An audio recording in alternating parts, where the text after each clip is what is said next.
नमस्कार दोस्तों, आज की वीडियो में देखेंगे हम स्टूडेंट के द्वारा पूछा गया क्वेश्चन जो कि मैथ का क्वेश्चन है दोस्तों। और बिहार फॉरेस्ट गार्ड में के दृष्टिकोण से बहुत भिविया है और पूछा भी गया है और पूछने का चांस है दोस्तों। और ये क्वेश्चन जो आप ही लोगों के द्वारा, आप ही लोगों के दोस्त के द्वारा कुछ ऐसा स्टूडेंट था जो अपना सेट बना रहा था और सेट में आया प्रॉब्लम, और ये क्वेश्चन को हमसे व्हाट्सएप ग्रुप से में लिंक होकर पूछा गया दोस्तों। चलिए दोस्तों, हम वीडियो शुरू करते हैं बिना टाइम गवाए। क्वेश्चन नंबर फर्स्ट है दोस्तों, किसी प्रिज्म का आधार एक समलंब है। समलंब की समांतर भुजाएं 8 सेंटीमीटर तथा 14 सेंटीमीटर है तथा उनके बीच की दूरी 8 सेंटीमीटर है। यदि प्रिज्म का आयतन 1056 सेंटीमीटर क्यूब हो तो प्रिज्म की ऊंचाई ज्ञात करें। क्या करना है? प्रिज्म का ऊंचाई निकालना है। प्रिज्म का आधार है जो है समलंब है। क्या है दोस्तों? समलंब, यानी समलंब चतुर्भुज। क्या है? समलंब है, यानी क्या है? समलंब चतुर्भुज के आकार का है प्रिज्म का आधार। इसके आकार का है समलंब चतुर्भुज के आकार। A B C F D. ये क्या हो गया मेरा दोस्तों? ये समलंब चतुर्भुज हो गया। तो बोल रहा है एक प्रिज्म का आधार समलंब है। समलंब की समांतर भुजाएं 8 सेंटीमीटर और 14 सेंटीमीटर है। ये है 8 सेंटीमीटर और ये कितना है? 14 सेंटीमीटर है। प्रिज्म का आधार क्या है? समलंब के आकार का है और समलंब की समांतर भुजाएं कितना कितना है? 8 सेंटीमीटर और 14 सेंटीमीटर है तथा उनके बीच की दूरी 8 सेंटीमीटर है। बीच की दूरी कितना है दोस्तों? 8 सेंटीमीटर, यानी ये दूरी कितना है? 8 सेंटीमीटर, यानी ऊंचाई समलंब चतुर्भुज की। और बोल रहा है प्रिज्म का आयतन दिया हुआ है 1056 सेंटीमीटर क्यूब है। कितना है दोस्तों? प्रिज्म का आयतन है कितना? 1056 सेंटीमीटर क्यूब। तो प्रिज्म की ऊंचाई ज्ञात करें। प्रिज्म की ऊंचाई ज्ञात करें। तो हम प्रिज्म की ऊंचाई को निकालना है इस क्वेश्चन में। प्रिज्म की ऊंचाई के लिए दोस्तों सबसे पहले क्या करेंगे? हम समलंब का आयतन निकाल लेंगे। क्या करेंगे दोस्तों? समलंब का आयतन निकाल लेंगे। समलंब यानी समलंब चतुर्भुज का आयतन नहीं दोस्तों, समलंब चतुर्भुज का क्षेत्रफल। समलंब चतुर्भुज का क्षेत्रफल क्या निकालेंगे दोस्तों? क्षेत्रफल निकालेंगे। और क्षेत्रफल निकल जाएगा तब हम क्या कर सकते हैं? प्रिज्म का ऊंचाई निकाल सकते हैं। चलिए दोस्तों देखते हैं, समलंब का क्षेत्रफल पहले निकालते हैं। समलंब चतुर्भुज का क्षेत्रफल, समलंब चतुर्भुज का क्षेत्रफल क्या होता है दोस्तों? आप लोग जानते ही होंगे। समलंब चतुर्भुज का क्षेत्रफल होता है 1/2 समांतर भुजाओं का योग। क्या होता है? समांतर भुजाओं का योग, यानी समांतर भुजा दिया हुआ है 8 और 14। समांतर भुजाओं का योग होता है, समांतर भुजाओं का योग।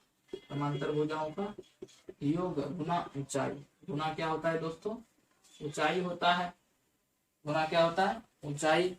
ये क्या होता है? समलंब चतुर्भुज का क्षेत्रफल होता है। क्या होता है दोस्तों? समलंब चतुर्भुज का क्षेत्रफल। समलंब चतुर्भुज का हम क्षेत्रफल निकाल रहे हैं तो ये सूत्र होता है उसका 1/2 समांतर भुजाओं का योग। समांतर भुजा क्या क्या है दोस्तों? 8 और 14 है। 8 + 14 गुना ऊंचाई कितना है दोस्तों? ऊंचाई भी क्या है? 8 है। इतना तक समझ गए होंगे आप लोग। ऊंचाई था 8, 8 डाल दिए। चलिए 1/2 गुना 14 में 8 जोड़ेंगे तो 22 हो जाएगा और ये 8 है। ये 8 से काटेंगे 2 चौके 8, क्या हो गया? 22 गुना 4, यानी 22 चौके 88 सेंटीमीटर स्क्वायर। ये क्या निकल गया दोस्तों? ये समलंब चतुर्भुज का क्षेत्रफल निकल गया। क्या निकला दोस्तों? क्षेत्रफल निकल गया। अब कह रहा है यदि प्रिज्म का आयतन दिया हुआ है कितना? 1056 सेंटीमीटर क्यूब हो तो प्रिज्म की ऊंचाई ज्ञात करे। प्रिज्म का ऊंचाई निकालना है। प्रिज्म का ऊंचाई ज्ञात करे। प्रिज्म की ऊंचाई के लिए दोस्तों हम करेंगे, प्रिज्म का जो आयतन है, प्रिज्म का जो आयतन दिया हुआ है उसमें हम समलंब चतुर्भुज के क्षेत्रफल से क्या करेंगे? भाग दे देंगे। तो क्या निकल जाएगा दोस्तों? प्रिज्म का ऊंचाई निकल जाएगा। क्यों भाग देंगे? क्योंकि क्या है, क्वेश्चन कह रहा है किसी प्रिज्म का आधार एक समलंब है। क्या है दोस्तों? एक समलंब है। प्रिज्म का आधार क्या है? एक समलंब है। तो बोल रहा है समलंब का आयतन दिया हुआ है 1056 सेंटीमीटर क्यूब और प्रिज्म का ऊंचाई। प्रिज्म का ऊंचाई के लिए क्या करेंगे? प्रिज्म का आयतन क्या करेंगे दोस्तों? प्रिज्म का आयतन बटा प्रिज्म का आयतन बटा क्या होगा, समलंब का क्षेत्रफल, समलंब चतुर्भुज का क्षेत्रफल।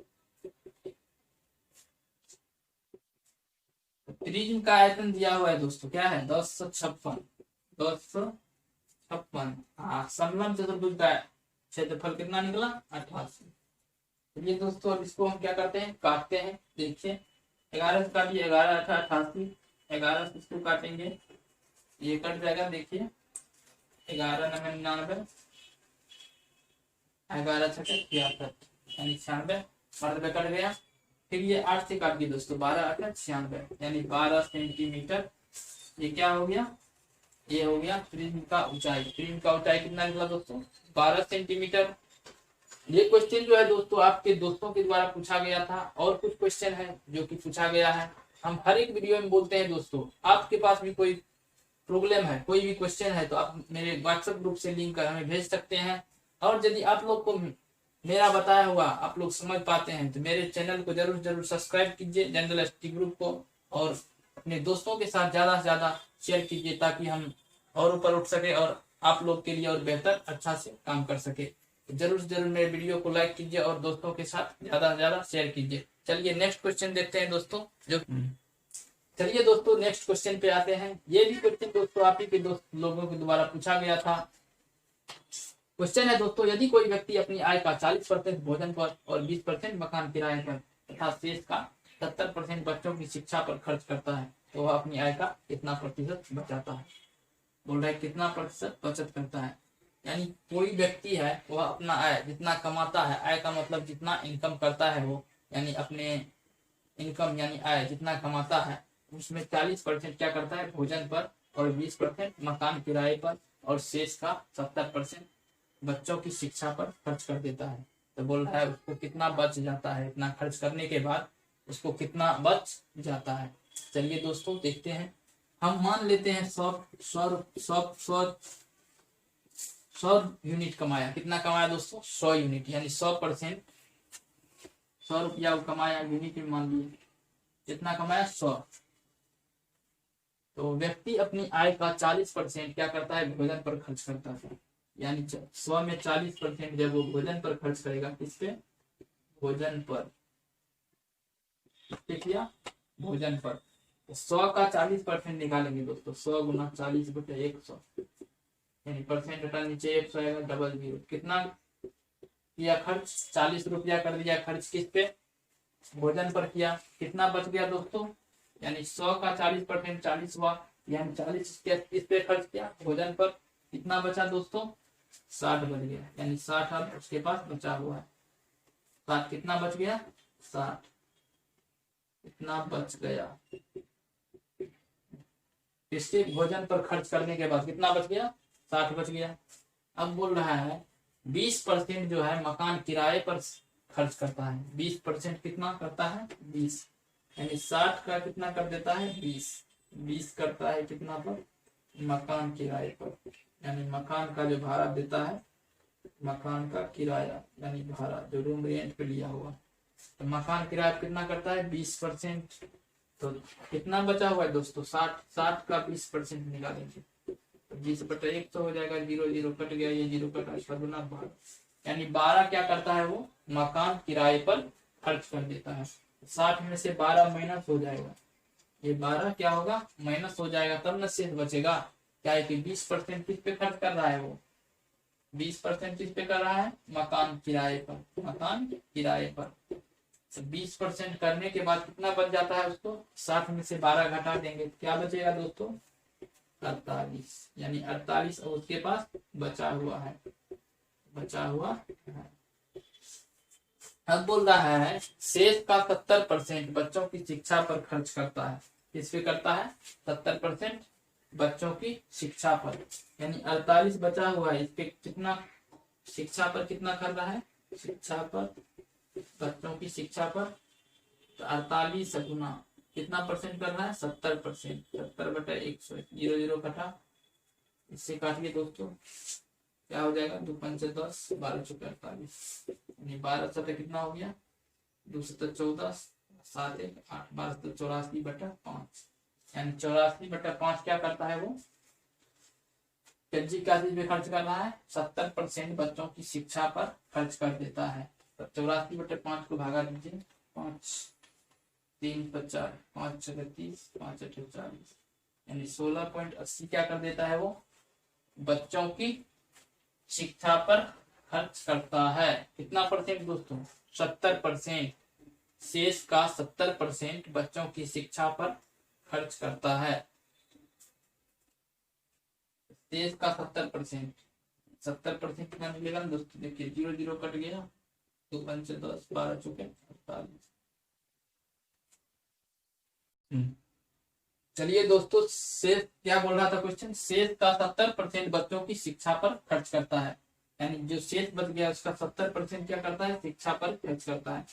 शेष कितना बचा हुआ है, 48, यानी किराया देने के बाद कितना बच गया उसके पास, 48।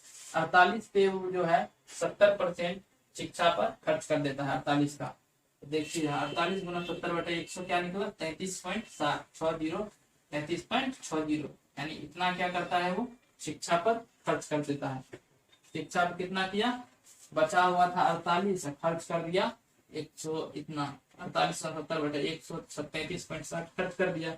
तब बच गया कितना उसके पास दोस्तों, माइनस कर देंगे 33.60, क्यों किए, इतना क्या है कि शिक्षा पर खर्च कर रहा है, शिक्षा पर खर्च। अब शेष बच गया कितना उसके पास दोस्तों, शेष बचा हुआ, शेष बचा हुआ आय, शेष बचा हुआ आय कितना बच जाएगा दोस्तों, कितना कर रहा था, 70% वो कर रहा था शिक्षा पर, इस पे शिक्षा पर, शिक्षा पर। तो 48 का 70% निकाले कितना, 33.60 निकला, 33.60। तो 48 माइनस 33.60, ये माइनस कर देंगे तो शेष जो बचा हुआ आया है वो निकल जाएगा दोस्तों। घटाइए कितना होगा, 0।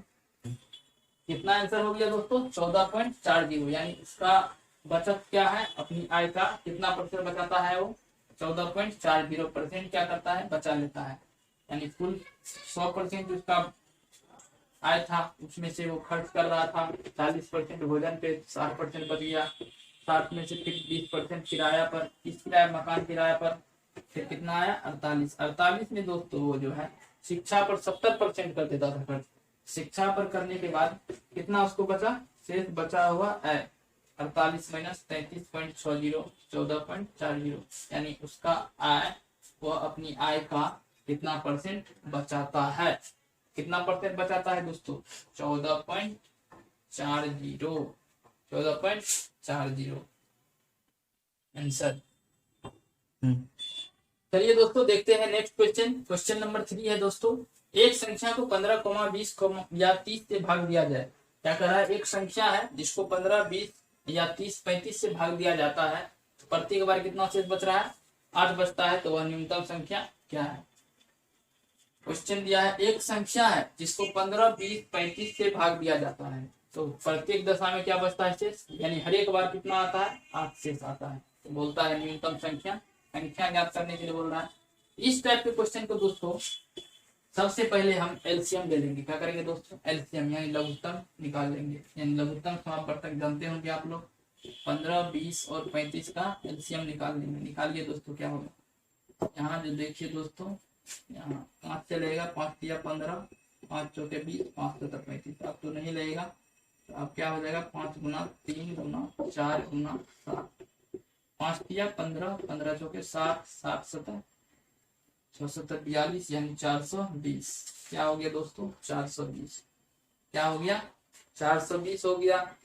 तो एलसीएम जो निकलेगा दोस्तों, क्या निकलेगा, एलसीएम जो भी निकलेगा, जैसे 15, 20, 35 से बोल रहा था भाग दिया जाता है तो 8 शेष बचता है प्रत्येक बार, तो न्यूनतम संख्या पूछ रहा था, तो जो जो बोलेगा उसका क्या करेंगे हम, प्रथम सबसे पहले हम एलसीएम निकाल लेंगे, और जो शेष बचता है, जो शेष बचता है एलसीएम में, उसको क्या करेंगे, जोड़ देंगे। एलसीएम में क्या करेंगे दोस्तों, उसको जोड़ देंगे, तो वह न्यूनतम संख्या निकल जाएगा, वह न्यूनतम संख्या क्या करेगा, निकल जाएगा।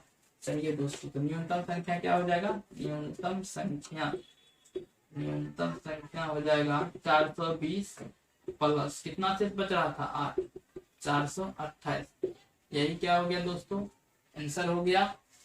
आप लोग के पास भी कोई क्वेश्चन है तो ऐसा क्वेश्चन जो आप लोग से नहीं बन रहा है तो आप हमें कमेंट कर सकते हैं, या आप हमारे डिस्क्रिप्शन में लिंक दिया हुआ व्हाट्सएप ग्रुप से जुड़कर हमें भेज सकते हैं अपना क्वेश्चन, और हम उसका जल्द से जल्द सॉल्यूशन देंगे। ये क्वेश्चन जो है दोस्तों आप ही लोग के दोस्तों के द्वारा पूछा गया था। क्वेश्चन नंबर 3 था ये मेरा। अब आगे का क्वेश्चन देख लेते हैं। आप लोगों के पास यदि और कोई क्वेश्चन है तो हमें कमेंट कीजिए, और या हमारे व्हाट्सएप ग्रुप से जुड़कर हमें भेजिए ताकि हम उसका सॉल्यूशन देंगे। यदि आप नहीं समझते हैं तो हमें फिर से कमेंट कर सकते हैं, तो फिर से हम समझाएंगे दोस्तों। यदि आप लोग को मेरा वीडियो अच्छा लगे या समझ में आ रहा है तो वीडियो को लाइक कीजिए और ज़्यादा से ज़्यादा शेयर कीजिए, और मेरे चैनल जनरल स्टडी ग्रुप को सब्सक्राइब करना ना भूले। मेरे चैनल जनरल स्टडी ग्रुप को जरूर सब्सक्राइब कीजिए, और जितना हो सके, जितना ज़्यादा से ज़्यादा हो सके आपसे उतना ज़्यादा से ज़्यादा शेयर कीजिए और सब्सक्राइब कराइए, ताकि हम ऊपर उठे और अच्छा से काम कर सके। धन्यवाद।